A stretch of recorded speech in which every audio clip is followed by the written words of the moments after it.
जैसे मीनाक्षी ने कुछ इंसिडेंट बताए, मैं आपको अपने हमारे बिजनेस के कुछ इंसिडेंट बताऊंगा जिससे आपको शायद चीज क्लियर होगी।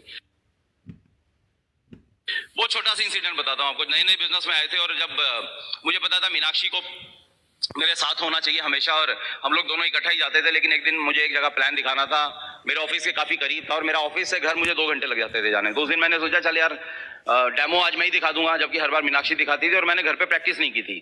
तो मुझे लगा कि आज मैं ही कर लेता हूँ, कोई बात नहीं, क्या दिक्कत है। और वापस घर जाऊंगा, वापस इसी जगह पे आना है, फिर 4 घंटे आने जाने में लग जाएंगे, लेट हो जाऊंगा। तो मैंने वहां गया, प्लान दिखाया, प्लान दिखाने के बाद मैं डेमो दिखाने लगा और एलओसी का डेमो दिखाया मैंने। वही आपने देखा होगा एलओसी का डेमो, जो आप एक रुमाल लेते हैं, रुमाल के ऊपर उसको कहते हैं कि पेन का निशान लगा दें। पर कई बार ऐसा प्रोस्पेक्ट मिल जाता है, वो कहता है बेटा आज देखता हूं मैं तुम निशान उतारेगा कैसे। ओके, तो उसने बाल पेन से तगड़े वाला निशान लगा दिया उस लेडी ने। और मैंने एलओसी का जो डेमो देखा था, 2 बूंद डाली मैंने, उस पर लगाई और रुमाल को रगड़ने लगा। बट मैंने कभी हाथ से नहीं किया था वो डेमो, तो इसलिए दिक्कत क्या हुई कि जैसे ही आपने वो एलओसी लगाते हैं तो क्या होता है, वो कलर फीका हो जाता है लेकिन फैल जाता है। और फिर उसका सिंपल सा मैजिक क्या है, पानी में डुबोइए और पानी में डुबोने के बाद वो सारा का सारा निकल जाता है कलर। बट मुझे ये ध्यान नहीं रहा कि अब इसको पानी में डुबाऊंगा तो ये खत्म हो जाएगा, तो मुझे लगा ये कलर ज्यादा फैल गया है, अब तो और मुश्किल हो गई है। और मैंने क्या किया, 2 बूंदे और डाल ली, 2 बूंदे और डाली और थोड़ा तेज रगड़ने लगा मैं उसे। जब तेज रगड़ने लगा तो वो लेडी समझ गई कि मैं कहाँ फंस गया हूँ अभी। और उस लेडी ने पता मुझे क्या, भाई साहब कोई बात नहीं, कभी कभी हो जाता है, राइट। और मतलब उस टाइम मेरा दिमाग ऐसा कर रहा था काम की अभी धरती फट जाए और मैं तो नीचे समा जाऊं। बहुत मुश्किल हो रही थी और मैंने और ज्यादा दम लगाना शुरू कर दिया। वो बोली भाई साहब कोई बात नहीं, थोड़ा और लगा लो, है ना। मैंने जितनी मेरी इज्जत बढ़ा सकती थी वो उसने उस टाइम इज्जत बढ़ाई मेरी। और मैं आपको कसम से, मैं आपको सही बात बताऊं, मैंने इतना ज्यादा रगड़ा इसको कि वो रुमाल फट गया और मेरे यहाँ से ना खून आने लग गया था दोस्त, ठीक है। अभी आप हंस रहे हैं, जिस दिन आप ऐसे कर रहे हो और आपके साथ ऐसी सिचुएशन हो और आप अगर उस दिन हंसेंगे तो फिर ईडीसी चले जाओगे। तो इंसिडेंट तो बहुत छोटा सा है, ये इंसिडेंट बहुत छोटा सा है, बट यहाँ से शुरुआत हो गई थी, हमें पता लगा था कि आगे क्या क्या होने वाला है, तुम्हें क्या क्या सुनने को मिल सकता है। और खैर जैसे हमने बताया था कि मैं और मीनाक्षी रोज दोनों शाम को निकलते थे, और जब रिजल्ट नहीं आए, जब हमें एक ही लेवल पे अटके रहे, पैसा ज्यादा लग रहा है, पैसा आ कम रहा है, लोग आ नहीं रहे, रिश्तेदार कोई नहीं बिजनेस में था, कोई दोस्त नहीं था, मेरा कलीग नहीं था, तो मेरे फादर मुझे कहने लगे यार तेरे को ही ज्यादा समझ में आ गया क्या बिजनेस, तुझे ही ज्यादा कुछ चाहिए क्या।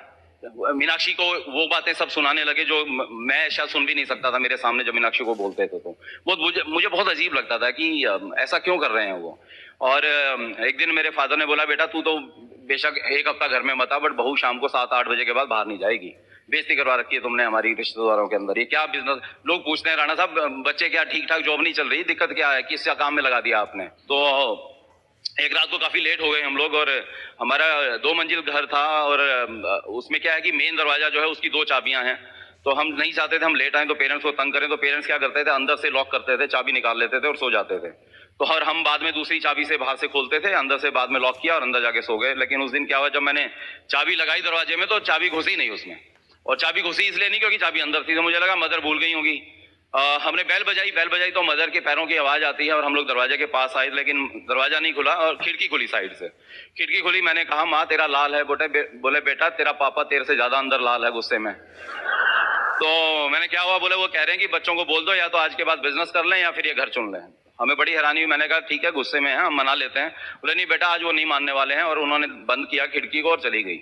हम शॉक थे उस समय कि यार ये सच में ऐसा हो रहा है क्या हमारे साथ में। और रात को हम लोग, हमारे पास मारुति 800 थी, एसी भी नहीं था, गर्मी के दिन थे और रात को हम सोने की कोशिश करते रहे। लेकिन उस रात को हम बहुत आसानी से डिसीजन ले सकते थे कि यार आज कोई भी टीम में नहीं है, घर में इतना शांति प्यार था, घर में झगड़ा बढ़ता जा रहा है। घर वाले मुझे श्रवण कुमार बोला करते थे और आज उनको लग रहा है ये बेटा तो बात ही नहीं मानता, बहू ने बिगाड़ दिया इसको, है ना, और बहू को सुनाते रहते हैं। तो ये सब चीजें हो रही हैं, तो अगर बिजनेस नहीं चल रहा है तो हम बिजनेस क्विट कर सकते थे। बट मुझे उस समय एक बात समझ में आ गई थी, एक बात हम दोनों ने डिसाइड किया कि आज से 5-7 साल बाद जब हमारे रिश्तेदार, हमारे जानने वाले को कोई बिजनेस प्लान दिखाया जाएगा तो लोग हमारा 2 तरह से जिक्र कर सकते हैं। हमारा जिक्र आएगा तो 2 तरह के लोगों में आ सकता है, या तो ये कहेंगे कि हाँ उन्होंने भी किया था लेकिन उन्होंने इस बिजनेस को छोड़ दिया, या फिर वो ये कहेंगे हाँ उन्होंने इस बिजनेस के अंदर कमाल कर दिया।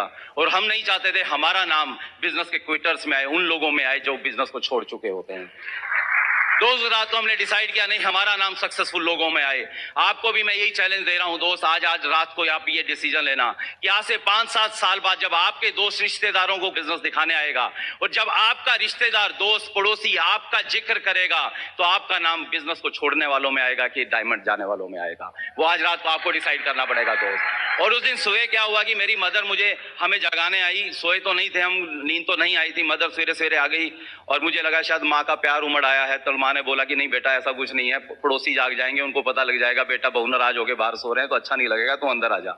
हम अंदर गए, मेरे फादर जाग रहे थे और मेरे फादर ने मेरी मदर को बोला मेरे सामने, बोले हिंदुस्तान में कोई भी डायमंड चला जाएगा, मैं तेरे को लिख के देता हूं, तेरा बेटा कभी डायमंड नहीं जा पाएगा। और मुझे हैरानी हुई कि जन्म देने वाले को मेरे पोटेंशियल पे विश्वास नहीं है और 250-300 किलोमीटर दूर बैठा मेरा अपलाइन रोज फोन करके मुझे कहता है तू एक दिन पक्का डायमंड जाएगा, राइट। वो शख्स मुझ पर विश्वास कर रहा है। और उस समय मैंने अपने फादर को बोला पापा मुझे नहीं पता हिंदुस्तान में कोई डायमंड जाएगा या नहीं जाएगा, आपका बेटा डायमंड जाके दिखाएगा, right. And that day we decided कि नहीं अब इस बिजनेस में और ज्यादा दम लगाएंगे और ज्यादा मेहनत करने लगे और रात को और ज्यादा लेट हो रहे थे। और होता क्या था, हम रात को जब घर पे पहुंचते थे और मेरे फादर जो 9-9:30 बजे सो जाते थे, लेकिन हम 11 बजे पहुंचे हैं, 12 बजे पहुंचे हैं, वो जाग रहे होते थे। और जाते ही अंदर घुसते ही जैसे आपने मूवीज में देखा होगा ना, वो लड़की रात को लेट आई और उसकी माँ जाग रही होती, अचानक लाइट जलाती और कहती बेटी कहाँ थी इस समय, राइट। तो वही हाल होता था हमारा। वो लाइट जलाते थे, घड़ी की तरफ देखते थे और जितने अच्छे अच्छे श्लोक वो सुनाते थे हमें, और मुझसे ज्यादा मीनाक्षी को सुनाते थे और मुझे वो बहुत बुरा लगता था। और जब मीनाक्षी को कुछ कहते थे तो मैं भी शायद उनसे वो सब बातें कुछ कह देता था जो मुझे नहीं कहनी चाहिए थी, लेकिन वो उस टाइम गुस्सा होता था उनका भी और मेरा भी। और मीनाक्षी भी कभी कुछ ऐसा बोल देती थी तो जिससे झगड़ा और ज्यादा बढ़ जाता था घर के अंदर और माहौल बहुत खराब होता जा रहा था। इनफैक्ट कई बार फिर तो क्या हुआ कि हम जब प्लान दिखाने के लिए जब शाम को निकलते थे तो घर में फिर से झगड़ा होता था निकलते वक्त कि आज फिर चल पड़े, तुम मानते नहीं हो, ये सब है, क्या रखा हुआ है। गलती उनकी भी नहीं थी क्योंकि उनको नहीं पता था कि एक दिन कितना बड़ा रिवार्ड मिलेगा और यहाँ पे क्या होने वाला है। उनको ये भी नहीं पता था कि वो सपने, जिन सपनों के लिए इस बिजनेस में आए वो खाली सपने हमारे नहीं, हमने उनके लिए भी देखे हुए हैं। क्योंकि पूरी जिंदगी उन्होंने अपना पेट पे काट काट के हमारे को बड़ा किया था, हमारे लिए अपने सपनों की तिलांजलि दी थी। तो हमें लगता था नहीं हमें उनके सपने भी पूरे करने हैं। तो इस तरह से जब हम निकलते तो झगड़ा होता था। तो आप सोचिए जब आप ऐसे दिमाग से किसी को प्लान दिखाने जा रहे हैं, कोशिश तो हम बहुत करते थे हम उसी एक्साइटमेंट से दिखाएं, लेकिन वो एक्साइटमेंट रहती नहीं थी वहां पे। उस तरह से वो प्लान दिखा नहीं पाता था क्योंकि दिमाग में वही घूम रहा होता था कि जाते ही फिर वो इवन ऐसा होने लगा था कि 10 बजे के आसपास उनका फोन आ जाता था। और फादर अगर उस दिन घर से निकलते वक्त झगड़ा नहीं हुआ है तो फोन पे फिर हमें बहुत कुछ कहते थे। और मैं प्लान दिखा रहा हूं और फोन अटेंड ना करूं वो भी मुझे अच्छा नहीं लगता था, तो मैं फोन भी अटेंड करता था और वो मुझे बहुत कुछ सुनाते थे। बहुत मुश्किल हो रही थी दोस्त, बट वो ट्रांसफर हो जाता है और रिजल्ट नहीं आ रहे थे। और दूसरी बात पता है क्या है, पेरेंट्स की ब्लेसिंग्स नहीं मिलती हैं तो भी बिजनेस या लाइफ में हम आगे नहीं बढ़ सकते हैं।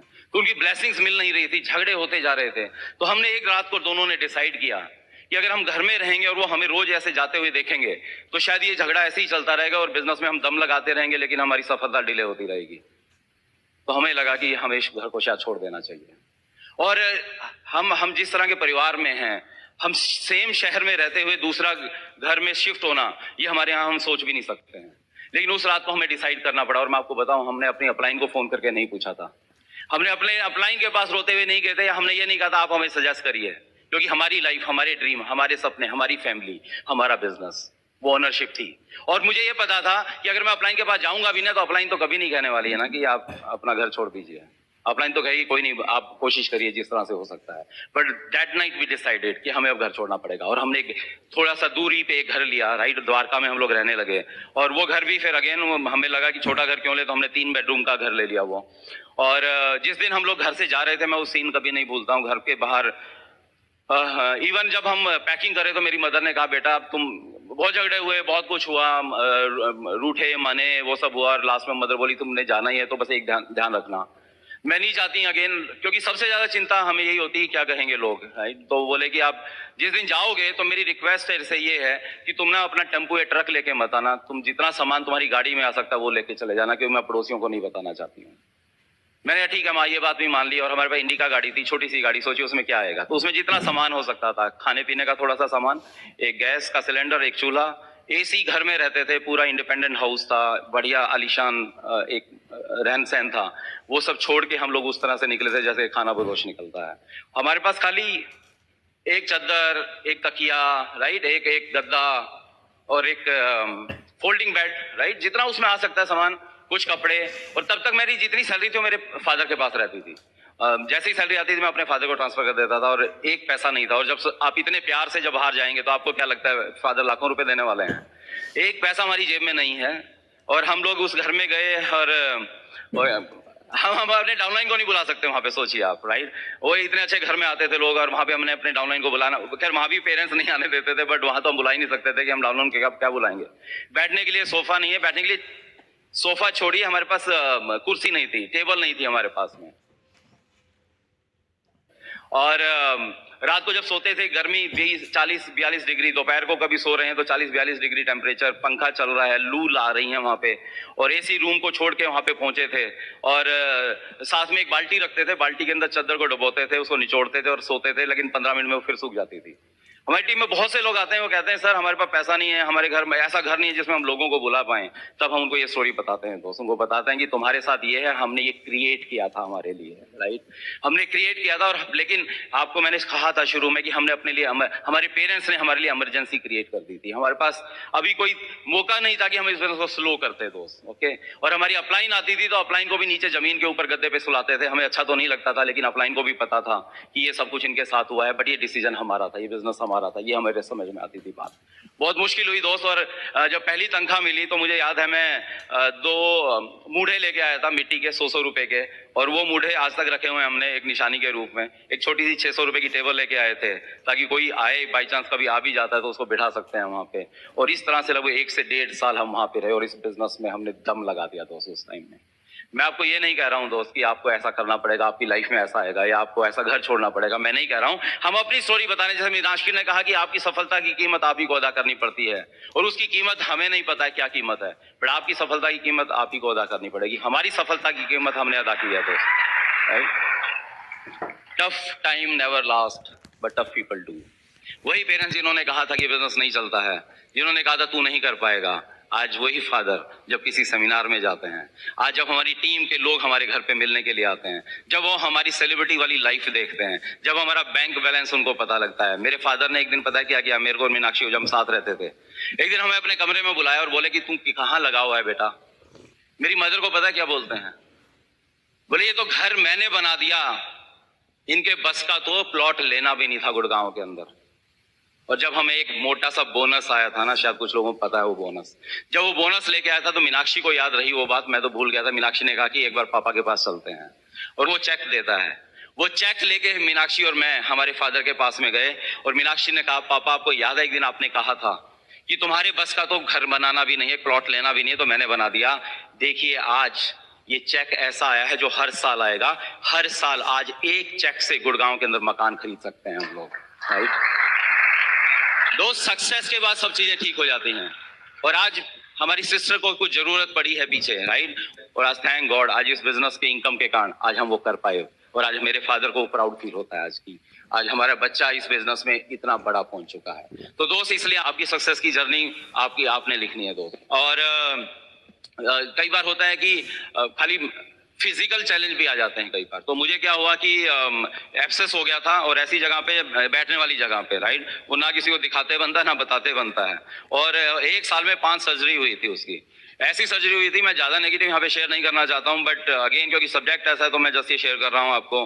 और मुझसे बैठा नहीं जाता था, ऑफिस जाता था तो मैं रबर का एक ट्यूब लगाता था जिसके ऊपर बैठता था मैं, क्योंकि बैठता था तो पस निकलती थी तो बहुत दर्द होता था और सारा वो सीट भी खराब हो जाती थी। और आधा घंटा मैं बैठ नहीं पाता था, मुझे उठ के चलना पड़ता था, फिर थोड़ी देर बैठता था, फिर चलता था। बट उस 1 साल के अंदर, 1 साल में ईश्वर गवाह है, एक भी शाम ऐसी नहीं थी जब हम प्लान दिखाने के लिए किसी के यहाँ पे नहीं होते थे दोस्त। कई बार लोग सोचते हैं कि अरे बड़े लवी डवी से कपल है ना, इनके लाइफ में ऐसा कुछ नहीं हुआ होगा दोस्त, लेकिन हमारी कहानी हमें पता है। इवन ये कहानी हमने अपनी डाउनलाइंस को कभी नहीं बताई थी। पीछे कुछ हमारी सिल्वर हुई जहां पे शायद हमने ये शेयर की थी चीजें, हमने कभी अपलाइन को नहीं बताया, अपलाइन से नहीं पूछा। उस 1 साल में हमारी अपलाइन को नहीं पता था कि ये फिजिकल चैलेंज मेरे साथ चल रहा है। और क्या होता था जब आप प्रोस्पेक्ट के घर पे प्लान दिखाने जा रहे हैं तो वहां पे तो आप ट्यूब लेके नहीं बैठ सकते हैं, ओके। तो वहां पे क्या करता था, कुछ पैडिंग करता था मैं, और वहां पे बैठता था। 15 मिनट बैठना जिसको मुश्किल होता था, लेकिन 1-1 घंटा प्रोस्पेक्ट के यहाँ पे लग जाता, और मेरा ध्यान भी नहीं जाता था उस दर्द के ऊपर। बट जब वहां से उठ के निकलता था तो मेरे लिए हिम्मत नहीं होती थी मैं गाड़ी में बैठ भी पाऊं, तो मैं पीछे लेटता था, मीनाक्षी ड्राइव करके बाहर आती थी। दोस्त पता है क्या है? ऊपर सीसीटीवी लगे हुए हैं, रिकॉर्डिंग हो रही है दोस्त। आप क्या कर रहे हैं कि इस बिजनेस के लिए, अपनी लाइफ की सक्सेस के लिए, वो रिकॉर्ड करता है। और आपकी मजदूरी नहीं मारता है दोस्त। हम एक रिक्शे वाली की मजदूरी नहीं मारते हैं। हम घर में कोई एक दिन के लिए काम करने आता है, उसकी मजदूरी नहीं मारते हैं, क्योंकि हमें गिल्ट फील होती है।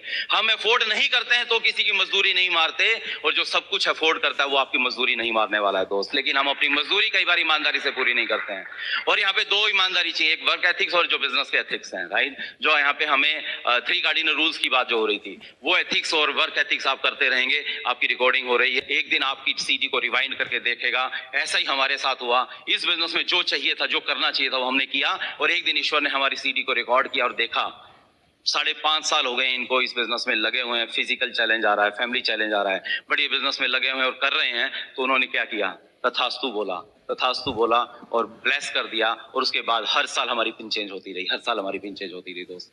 और मुझे याद है, फिर हम लोग जब फाउंडर प्लेटिनम जा रहे थे और मेरा ऑफिस में एक ऐसा बॉस आ गए थे जो मुझे बहुत परेशान कर रहा था, मेरी और उसकी बन नहीं रही थी। और हमें ऑफिस में बड़ी दिक्कत आ रही थी। जबरदस्ती जान के ज्यादा काम दे दिया, ज्यादा एक नया प्रोजेक्ट में इन्वॉल्व कर दिया। मुझे रात को लेट तक बिठाता था और मुझे लग रहा था यार बिजनेस नहीं हो रहा है। और दूसरा मेंटली स्ट्रेस बढ़ना स्टार्ट हो गया था उसके साथ रिलेशनशिप के कारण। तो अचानक फिर सेम ऐसा ही हुआ। मैंने और मीनाक्षी ने उस रात को डिसाइड किया कि अभी शायद टाइम आ गया, मुझे जॉब छोड़ देनी चाहिए। और इनफैक्ट हुआ क्या था कि उस दिन एक मूवी देखने चला गया था मैं, और वो अंबानी के ऊपर वो मूवी थी, आप लोगों ने शायद देखी होगी। और वहाँ पे वो अपना जॉब क्विट करके आ जाता है। तो उसी रात को मैंने डिसाइड किया कि मैं भी क्विट कर दूंगा। और मीनाक्षी उस टाइम मायके गई हुई थी। अगले दिन मीनाक्षी आई, दोबारा इसके साथ मूवी देखने गया। और मीनाक्षी जब मूवी से बाहर निकले तो मैंने इसको कहा कि मैंने कल मूवी देखी थी और मैं क्विट कर रहा हूँ जॉब को। तो मीनाक्षी ने 1 सेकंड नहीं लगाया ये बोलने में कि नहीं, अभी तो बिजनेस इनकम उतनी नहीं है, अभी जॉब की इनकम ज्यादा है। जिसने बोला ठीक है, तुम्हारा जो डिसीजन है मैं तुम्हारे साथ में हूँ। और अगेन हम अपलाइन के पास नहीं गए थे। मुझे पता है अगर मैं अपलाइन के पास जाता, अपलाइन मेरा स्ट्रक्चर देखता, तो शायद सही मोमेंट नहीं था इस बिजनेस में मुझे अपनी जॉब को क्विट करने का। बट अगेन ये हमारा डिसीजन था दोस्त, राइट। और हमने डिसाइड किया।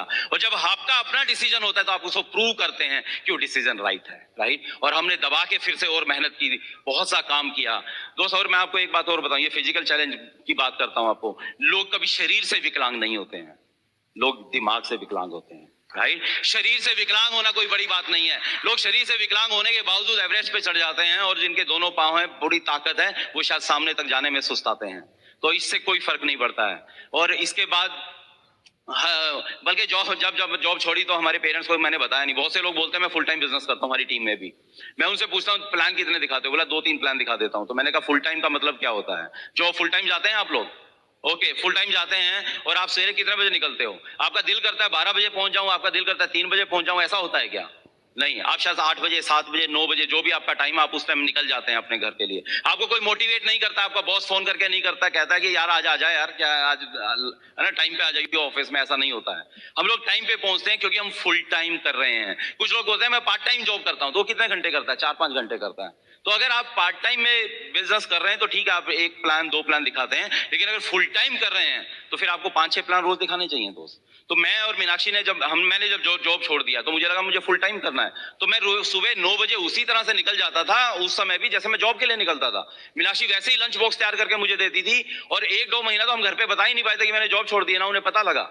लेकिन कब तक ऐसा हो सकता था? आपको बताना तो पड़ेगा ही। मैंने बताया जब, तो घर में सोचिए आप कितना प्यार बढ़ गया होगा उस दिन हमारे घर के अंदर। और मेरे इन-लॉज को कॉल किया गया, मेरे इन-लॉज घर पे आ गए और चारों लोग, मुझे पता था कि आज ये इमोशनल अत्याचार होने वाला है। तो मैं और मीनाक्षी सवेरे सवेरे घर से फिर निकल गए। और हमें पता था वो रात तक बैठे रहेंगे। मेरे ससुर जी का फोन आया, बोले कि बेटा कोई बात नहीं, हो गई गलती, देर से जॉब छोड़ दी, मैं तेरे बॉस से माफी मांग लेता हूँ तेरे बॉस से। मैं तो कहता हूँ कि दोबारा जॉब कर ले।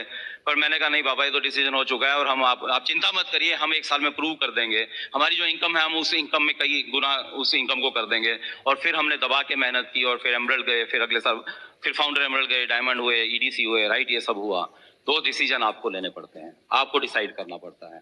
जब 5.5 साल हम नहीं ग्रो कर रहे थे तो आपको क्या लग रहा है उन 5.5 साल में कोई और multi level marketing, network marketing company नहीं आई होगी क्या? कंपनी आई उस समय, पैसा नहीं आ रहा था। लोग क्या पूछते थे? पहला सवाल क्या होता है? कितने समय से हो? कितने का चेक आता है? ये देखो मैं दिखाता हूं मेरे अपलाइन का चेक। ये देखो आप ही की कंपनी में था ये आदमी, यहाँ पे आ गया अभी, देखो इसके चेक देखिए यहाँ पे। उस टाइम हमें भी लग रहा होता था यार कि ठीक है यहाँ पे लगे हुए हो इतने समय से, राइट, और वो हमें वो दिखा रहा है, एक हिसाब से मेरी बेइज्जती कर रहा था वहां और मेरी कंपनी की बेइज्जती करने की कोशिश कर रहा होता था। लेकिन मुझे पता था कि वो शॉर्ट टर्म के लिए आया है, लेकिन मैं इस बिजनेस में लॉन्ग टर्म के लिए हूं। मुझे पता था ये कंपनी क्या है और मुझे पता था अगर मैं कंपेयर करूं तो कहीं भी वो टिकती नहीं है मेरे सामने, और मैं पीतल का और सोने का कंपैरिजन कर भी नहीं सकता हूं दोस्त, राइट। तो मैं और उसको मैंने यही बोलता था, मैं कहता था जस्ट वेट फॉर 2 years, 2 साल के बाद मिलेंगे, और 2 साल के बाद वो मिला ही नहीं, ना उसकी कंपनी मिली और ना वो मिला, राइट। तो बहुत सा हुआ है ऐसे हमारे साथ में वो सब। हमारे यहाँ पे हम जब पहुंचे गुड़गांव में पहुंचे तो बहुत से लोग जिसके घर में जाते थे लोग बोलते थे अरे मेरे वो किट पड़ी हुई है, वो 2 किट मेरे पास पड़ी हुई है। तो हमें लगा यार कोई लोग ज्वाइन नहीं कर, तो सारे के सारे लोग ज्वाइन है शायद। हम लोग अपनी अपलाइन डॉक्टर बड़ैच से उतना ज्यादा मुलाकात नहीं होती थी, बट कहीं पे हमसे मिले, वो उस टाइम गुड़गांव शिफ्ट हो चुके थे। हम उनके पास गए और हमने कहा कि ऐसे ऐसे हमारे सब जगह ऐसा हो रहा है, सब लोग कह रहे हैं हम ज्वाइन हो गए हैं। तो उन्होंने एक ही बात कही थी, बेटा चिंता मत कर, किसी भी एक शहर को में क्रांति लाने के लिए, रिवोल्यूशन लाने के लिए हमेशा एक आदमी की जरूरत होती है, और तुम यहाँ पे रिवोल्यूशन ला सकते हो। और वो एक शब्द हमारे लिए इतना कुछ काम कर गया, वो लाइन इतनी काम कर गई, हमने पीछे मुड़ के नहीं देखा और इतना बड़ा टीम बिल्ड किया वहां पर। दोस्त ये सब चीजें हमारे साथ हुई हैं, ये सब आपके साथ हो रही हैं, नहीं हो रही, मुझे नहीं पता है, बट बात एक ही याद आती है कि tough time never last but tough people do. अगर हम इस बिजनेस को क्विट कर देते ना तो बहुत सी कहानियां, बहुत सी चीजें ऐसी हैं जिस टाइम शायद हम इस बिजनेस को छोड़ने की सोच सकते थे। शायद ऐसे कुछ मोमेंट्स आते थे, या छोड़ते नहीं बट हम शायद कुछ और डिसीजन ले लेते, मतलब जो थोड़ा डिल्यूट हो जाती चीजें, और शायद हमारी ये सक्सेस लेट होती जाती। लेकिन हमने उस समय में शायद ईश्वर ने कुछ ब्लेसिंग दी ऐसी कि वो राइट डिसीजन लिए, और उन डिसीजंस का रिजल्ट है जो आज हम यहाँ पे और जो हम लाइफ को एंजॉय कर रहे हैं। वही पेरेंट्स, वही मदर, वही फादर, जैसे मैं बता रहा था, आज मीनाक्षी ने बोला कि आज वही कहते हैं कि थैंक यू, तुमने हमारी बात नहीं मानी, इस बिजनेस को नहीं छोड़ा। मैंने पहले भी शेयर किया है कि हमने अपने पेरेंट्स को 6 इंटरनेशनल ट्रिप दिए हैं।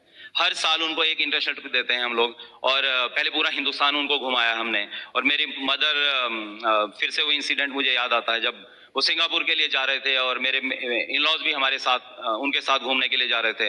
हमें ही ने स्पॉन्सर किया था सारा खर्चा, और मेरे इन लॉज अंदर चले गए एयरपोर्ट में, हम लोग सी ऑफ करने गए थे एयरपोर्ट पे, मेरे फादर भी अंदर चले गए, मेरी मदर वापस मुड़ के आती हैं।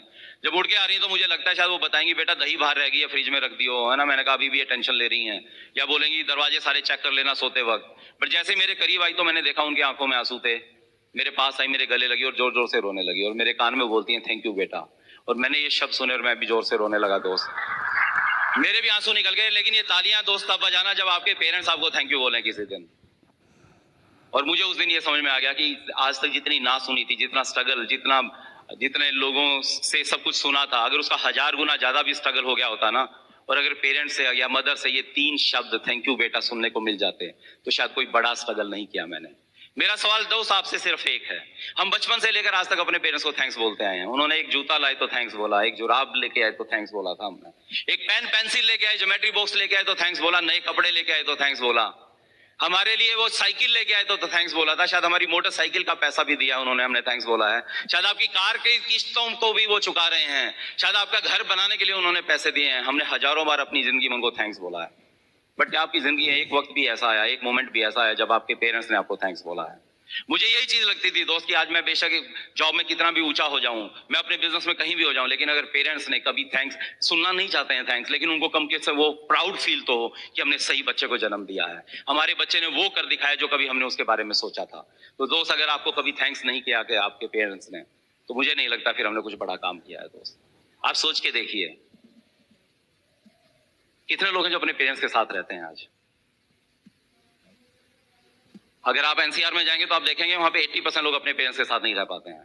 बट आप सब पेरेंट्स के साथ रहना चाहते हैं, राइट? बट ऐसी मजबूरी हो जाती है कि हमें कमाई करने के लिए बाहर जाना पड़ता है, और उनको हमारी जरूरत कब आती है? 60 साल से पहले या 60 साल के बाद? 60 साल के बाद। लेकिन 60 साल के बाद उनको जब हमारी जरूरत आती है हम उनके साथ में नहीं है। याद करो बचपन के अंदर हम जब सोते थे और रात को एक खांसी भी आती थी ना, तो हमारी माँ सारे रात सिरहाने बैठ के जागती रहती थी। वही सोचती थी कि अगर कभी जब वो बड़ी हो जाएंगी और उनको कभी ऐसी तबीयत उनकी खराब होगी तो इनके बच्चे, मेरे बच्चे शायद मेरे सिरहाने बैठेंगे, पूरी रात जागेंगे। बट शायद आज हम उनके साथ में नहीं है। हम फिसल के गिरते थे ना तो उन दोनों के 4 मजबूत हाथ हमारे कोमल हाथों को थाम लेते थे, यही सोच के कि शायद जब उनको ऐसी जरूरत पड़ेगी हम उनके साथ होंगे। अपनी मदर से अगर दूर रहते हो ना, अपनी मदर को फोन करके पूछना किसी दिन, वो बताएगी कि जब वो नहाती है ना तो बाथरूम का दरवाजा बंद नहीं करती है, क्योंकि उसके डर है अगर वो फिसल के गिर गई ना तो उसको उठाने वाला हम पे शायद कोई नहीं।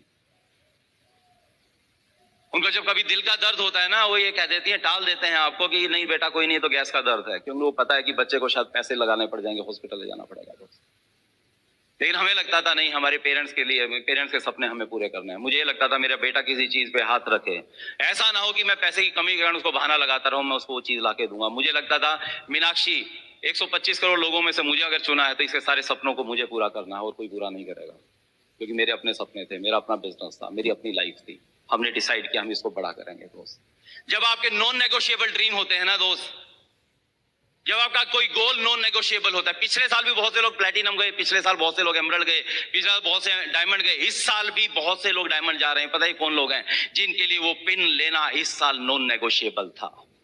लेकिन कुछ लोग नेगोशिएट कर देते हैं उन चीजों के साथ में, कंप्रोमाइज कर जाते हैं अपने गोल के साथ में। आपको पता है अगर इस साल आप प्लैटिनम जा रहे थे लेकिन प्लैटिनम नहीं गए हैं तो खाली आपका नुकसान नहीं हुआ है, आपके टीम में कितने लोग हैं जो शायद आपके कारण, आपके डिसीजन के कारण शायद वो 15% जाते, शायद 11% जाते, लेकिन वो नहीं गए क्योंकि आपने डिसीजन नहीं लिया या आपने बीच में क्विट कर दिया। आपको पता अगर आप कम से कम एमरल्ड जाते तो कम से कम 3 परिवार ऐसे और होते जो प्लैटिनम होते। अगर आप डायमंड जाते तो 6 परिवारों के अंदर या उससे भी ज्यादा परिवारों में वो सब पैसा आता। तो अगर आपका वो डिसीजन नहीं हुआ है तो बहुत से और लोगों का भी आपने नुकसान किया है। दोस्त, अगर नॉन नेगोशिएबल ड्रीम है, बहुत से लोग सिंगापुर जाएंगे, बहुत से लोगों ने कहा था अपने बच्चों को कि आप सिंगापुर जाएंगे, लेकिन वो लेके नहीं जा रहे हैं उनको। छोटे छोटे थे आपके बच्चे जब आपने बिजनेस को शुरू किया था, और आज इतने बड़े हो चुके हैं, शायद आपके बच्चे आपसे पूछना बंद कर दिया है कि पापा आप डायमंड कब जाओगे। उनको लग रहा है कि पता नहीं डायमंड जाएंगे या नहीं जाएंगे। आप दरवाजे की लॉक करके बाहर से आते थे और आज भी वही सिचुएशन है। 10-12 साल हो गए हैं, शायद आज भी बाहर से लॉक करके आते हैं, या वो बच्चे इतने बड़े हो गए हैं आज भी वो रातों को वेट करते रहते हैं। उनका कोई कसूर नहीं है, आपके पेरेंट्स आपका वेट कर रहे हैं। डायमंड जाना है, डायमंड जाना है, ये सवाल सही नहीं है। सवाल जो सही है वो ये है डायमंड कब जाना है। राइट, डिसाइड करो, मेक इट हैपन। हम आपकी स्टोरी सुनना चाहते हैं, आपके स्ट्रगल पे विन की स्टोरी सुनना चाहते हैं। Thank you so much.